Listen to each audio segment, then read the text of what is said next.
हाय, आपके साथ मैं हूँ Surabhi Sharma. India TV YouTube channel subscribe करिए, बेल आइकन दबाएं।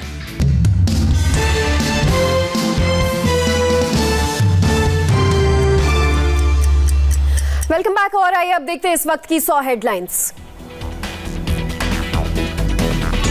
असम में पीएम मोदी की रैली, बराक वैली के करीमगंज में चुनावी जनसभा को किया संबोधित। असम से पहले बंगाल के पुरुलिया में पीएम मोदी का हमला, बंगाल में खेला होबे नहीं विकास होबे। पीएम मोदी ने टीएमसी का मतलब समझाया, कहा टीएमसी मतलब transfer my commission. PM Modi का आरोप, बंगाल में तूफान आया तो राहत के पैसे का हिस्सा ममता ने पार्टी ऑफिस में जमा करवाया। ममता की चोट पर बोले पीएम मोदी, कहा दीदी को चोट लगी तो हमें भी हुई चिंता। पीएम मोदी ने बमबाजी पर सवाल उठाया, कहा यह बंगाल में नहीं चलेगा, 2 मई के बाद हर अत्याचारी के खिलाफ होगी कार्रवाई। पुरुलिया में चुनावी हिंसा में मारे गए लोगों के परिजनों से मिले पीएम, किया सम्मानित। पुरुलिया में पीएम मोदी की जनसभा के लिए उमड़ा जनसैलाब, लोगों ने लगाए जय श्री राम के नारे। रामायण में राम का किरदार निभा चुके एक्टर अरुण गोविल ने आज बीजेपी ज्वाइन किया, दिल्ली में ली सदस्यता। नंदीग्राम के सोनचिरा में केंद्रीय मंत्री धर्मेंद्र प्रधान की रैली के दौरान हमला, बीजेपी का एक कार्यकर्ता जख्मी, सर फटा। धर्मेंद्र प्रधान ने घायल कार्यकर्ता को अस्पताल पहुंचाया। चुनाव आयोग से की अर्धसैनिक बलों की संख्या बढ़ाने की मांग। बैरकपुर में बीजेपी सांसद अर्जुन सिंह के घर के पास बमबाजी, 15 जगहों पर फेंके गए बम, एक बच्चा समेत 3 लोग घायल। बमबाजी के बाद घटनास्थल का पुलिस ने लिया जायजा, हमलावरों ने कई जगहों पर सीसीटीवी कैमरे भी तोड़े। बैरकपुर से बीजेपी सांसद अर्जुन सिंह टीएमसी कार्यकर्ता नामित सिंह के खिलाफ दर्ज कराई एफआईआर, आदतन अपराधी बताया। अर्जुन सिंह ने कहा टीएमसी के गुंडों का पुलिस करे संरक्षण कर रही है, कहा घर के चारों ओर लगे कैमरे कैसे टूटे। बैरकपुर में पुलिस कमिश्नर ने कहा अर्जुन सिंह के घर के बाहर बमबारी का मामला राजनीतिक। बंगाल के मंत्री फिरहाद हकीम ने बमबाजी को बीजेपी की आपसी गुटबाजी का नतीजा बताया। बैरकपुर के अलावा हावड़ा में भी 2 गुटों के बीच जमकर हुई बमबाजी, एक पक्ष के 2 लोग घायल, अस्पताल में कराया भर्ती। मुर्शिदाबाद में कई जगह दर्जनों बम मिलने से मचा हड़कंप, चुनाव में इस्तेमाल के लिए छिपाए जाने की आशंका। कहीं बाल्टी तो कहीं जमीन के अंदर छिपा कर रखे गए थे बम। ममता बनर्जी का लेफ्ट और कांग्रेस पर तंज, बीजेपी, सीपीएम और कांग्रेस की तुलना दुष्टों से की। ममता का मोदी पर पलटवार, बोली हमने आम्फन के बाद भी हजारों करोड़ रुपए बांटे, उस समय कहां थे आप।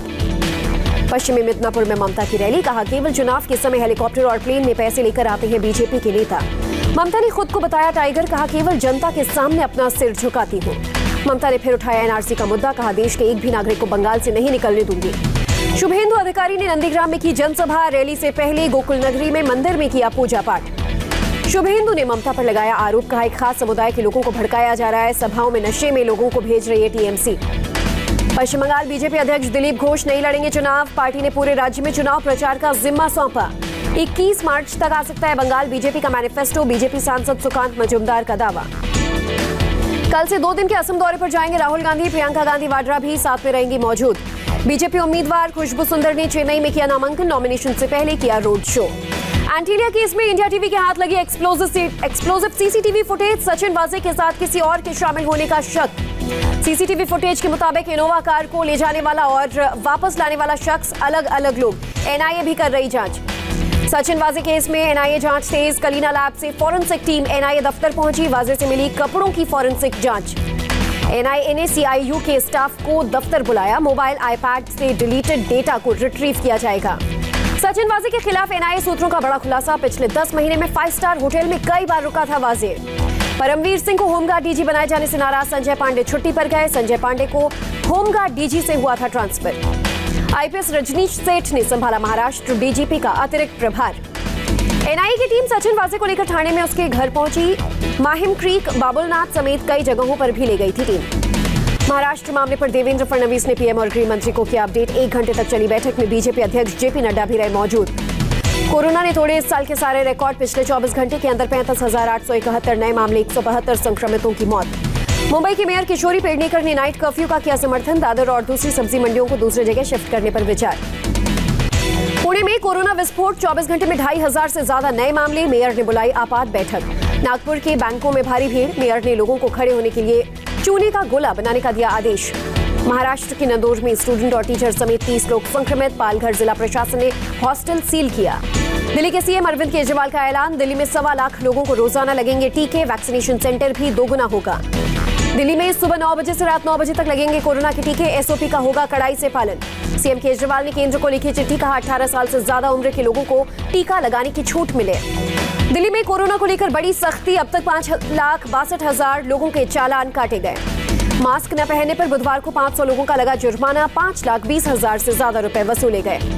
सत्येंद्र जैन ने कहा, दिल्ली में हालात दूसरे शहरों के मुकाबले बेहतर। दिल्ली में 2 महीने से पॉजिटिविटी रेट 1% से भी कम। मणिपाल इंस्टीट्यूट ऑफ टेक्नोलॉजी में कोरोना विस्फोट। 59 छात्र पाए गए कोरोना पॉजिटिव। कर्नाटक में 6.5% वैक्सीन बर्बादी का मामला। हेल्थ मिनिस्टर के सुधाकर ने कहा, संस्थाओं की होगी जवाबदेही। गुजरात के अहमदाबाद में सिटी बसों का परिचालन बंद। एएमटीएस और एबीआरटी ने अगले आदेश तक सस्पेंड की बस सेवाएं। अहमदाबाद में सभी पार्क और गार्डन अगले आदेश तक के लिए बंद किए गए। पार्कों के गेट पर चिपकाया गया नोटिस। गुजरात के मुख्यमंत्री विजय रूपाणी का गांधीनगर में बड़ा बयान। राज्य में नहीं लगेगा लॉकडाउन। पंजाब सरकार ने नाइट कर्फ्यू का समय 2 घंटे और बढ़ाया। 9 जिलों में आज रात से 11 बजे के बजाय 9 बजे से लगेगा नाइट कर्फ्यू। गौतम बुद्ध नगर में 30 अप्रैल तक लगाई गई धारा 144। कोरोना संक्रमण के खतरे को देखते हुए फैसला। कानपुर जेल में कोरोना संक्रमण। जेल में बंद 10 कैदी पॉजिटिव। तेलंगाना में कोरोना ब्लास्ट। एक सरकारी कॉलेज के हॉस्टल में 38 छात्र कोरोना पॉजिटिव। मुंबई में कोरोना विस्फोट के बाद एक्शन में बीएमसी, बार और रेस्टोरेंट में छापेमारी। बीएमसी ने मास्क न पहनने वाले 245 लोगों के खिलाफ कार्रवाई की। वसूला गया 19,400 रुपए का जुर्माना। मुंबई के दादर में कोरोना से बेखौफ लोग। रेलवे स्टेशन पर कोविड नियमों की उड़ी धज्जियां। दादर फूल मंडी में कोविड प्रोटोकॉल की अनदेखी। लोग बिना मास्क के नजर आए। एक दूसरे से दूरी का भी नहीं रखा जाता ध्यान। दादर सब्जी मंडी में दिखी हजारों की भीड़। लोगों ने सोशल डिस्टेंसिंग की उड़ाई धज्जियां। दिल्ली के सिविल लाइन इलाके में दिखी लापरवाही। बिना मास्क के नजर आए कई लोग। मुख्यमंत्री उद्धव ठाकरे शाम 6 बजे वैक्सीनेशन को लेकर करेंगे बैठक। हर रोज 3 लाख वैक्सीनेशन का टारगेट। एमपी के पूर्व सीएम कमलनाथ ने भोपाल में लगवाई कोरोना वैक्सीन की पहली dose. JDS leader HD Kumaraswamy का कांग्रेस पर हमला। कहा, हम अपनी मेरिट पर लड़ते हैं चुनाव। कांग्रेस ने जेडीएस को बीजेपी की बी टीम और मुस्लिम विरोधी कहा था। कुमारस्वामी ने कहा, हमने मुस्लिम कैंडिडेट्स ही खड़ा किया। लोकसभा में केंद्रीय मंत्री नितिन गडकरी का बयान। कहा, 1 साल में सभी टोल बूथ हो जाएंगे बंद। जीपीएस इमेजिंग से होगा कलेक्शन। महिलाओं की जीन्स पर दिए गए बयान पर घिरे उत्तराखंड के सीएम तीरथ सिंह रावत। जया बच्चन ने कहा, मुख्यमंत्री को ऐसी बातें शोभा नहीं देती। महाराष्ट्र के जलगांव में बीजेपी को बड़ा झटका। शिवसेना की जयश्री महाजन बनी मेयर। बीजेपी के 25 से ज्यादा पार्षद शिवसेना में शामिल। बिहार विधानसभा के बाहर आरजेडी का प्रदर्शन। विधायकों ने तेल की बढ़ी कीमतों के खिलाफ की नारेबाजी। ओडिशा विधानसभा के बाहर कांग्रेस विधायकों का प्रदर्शन। धन की खरीदी नहीं करने पर किया विरोध। बीकेयू प्रवक्ता राकेश टिकैत की सरकार से अपील। प्रदर्शन कर रहे आंदोलनकारियों को टीका लगाए सरकार। किसान संगठनों ने 26 मार्च को भारत बंद का किया ऐलान। सभी दुकान और व्यापारिक प्रतिष्ठान 12 घंटे तक रखे जाएंगे बंद। किसान संगठनों ने होली के दिन तीनों किसान कानूनों की प्रतियां जलाने का भी किया ऐलान। राहुल गांधी का बड़ा बयान। कहा, मेरा 2 मिनट का मौन बीजेपी को स्वीकार नहीं, लेकिन मैं उनसे नहीं डरता। दिल्ली महिला आयोग ने जहांगीरपुरी में बाल विवाह रुकवाया। धर्म परिवर्तन कर 15 साल की बच्ची की हो रही थी शादी। दिल्ली पुलिस के स्पेशल सेल अंतर्राज्यीय ड्रग्स गिरोह का पर्दाफाश किया। 60 करोड़ की हेरोइन के साथ 2 गिरफ्तार। दिल्ली के गाजीपुर में बदमाश के साथ पुलिस का एनकाउंटर। 1 बदमाश गिरफ्तार। यमुना एक्सप्रेसवे पर देर रात 3 बदमाश और पुलिस के बीच मुठभेड़। बदमाशों को पकड़ने के लिए कॉम्बिंग ऑपरेशन। दिल्ली के हिंदूराव अस्पताल के डॉक्टर आज सामूहिक छुट्टी पर गए। कई महीनों से नहीं मिली सैलरी। यूपी के सोनभद्र में 2 ट्रकों में अचानक लगी आग। ट्रक ड्राइवर और हेल्पर ने कूदकर बचाई जान। फायर ब्रिगेड ने आग पर पाया काबू। दिल्ली से टनकपुर जा रही जनशताब्दी एक्सप्रेस 20 किलोमीटर तक पीछे दौड़ी। पशु से टकराने के बाद इंजन का प्रेशर डाउन हुआ था। Janshatabdi express train Khatima station के पास जाकर रुकी। ट्रेन में सवार करीब 60 यात्री बाल बचे। उत्तराखंड के रानीखेत में इंडियन आर्मी की जॉइंट एक्सरसाइज। उज्बेकिस्तान की सेना भी हुई शामिल। अमेरिका और चीन के बड़े मंत्रियों की आज अलास्का में होगी बैठक। बाइडेन के साथ शपथ ग्रहण के बाद पहली बैठक। अमेरिका में चीन के राजदूत ने कहा, बैठक से ज्यादा उम्मीद नहीं, एक दूसरे से बातचीत का रास्ता खुलेगा। रूस ने अमेरिका से अपने राजदूत को बातचीत के लिए बुलाया। बाइडेन ने कहा था, हत्यारे पुतिन को चुकानी पड़ेगी कीमत। काबुल में सरकारी कर्मचारियों की बस पर हमला। बच्चे सहित 4 की मौत, 13 घायल। तंजानिया के राष्ट्रपति जॉन मैगुफुली का निधन। 61 साल की उम्र में ली आखिरी सांस। उपराष्ट्रपति ने दी जानकारी। अमेरिका में अलाबामा में टॉर्नाडो का कहर। तूफानी हवा में कई घरों पर गिरे पेड़। कई गाड़ियां क्षतिग्रस्त। भारत और इंग्लैंड के बीच T20 सीरीज का चौथा मैच। आज 2-1 से आगे है इंग्लैंड। आज के मैच में रोहित शर्मा के साथ केएल राहुल करेंगे ओपनिंग। 3 मैच में 2 बार 0 पर हुए आउट। आज के मैच में शार्दुल ठाकुर की जगह नवदीप सैनी या दीपक चाहर को मिल सकता है मौका। साइना नेहवाल चोट के कारण ऑल इंग्लैंड ओपन के पहले राउंड में हुई रिटायर। बबीता फोगाट के रिश्ते की बहन ऋतिका ने की खुदकुशी। कुश्ती के फाइनल में मिली हार से थी निराश। सोशल मीडिया छोड़ने पर बोले आमिर खान, मैं सोशल मीडिया पर एक्टिव नहीं, लोग पेश नहीं करें अपनी थ्योरी।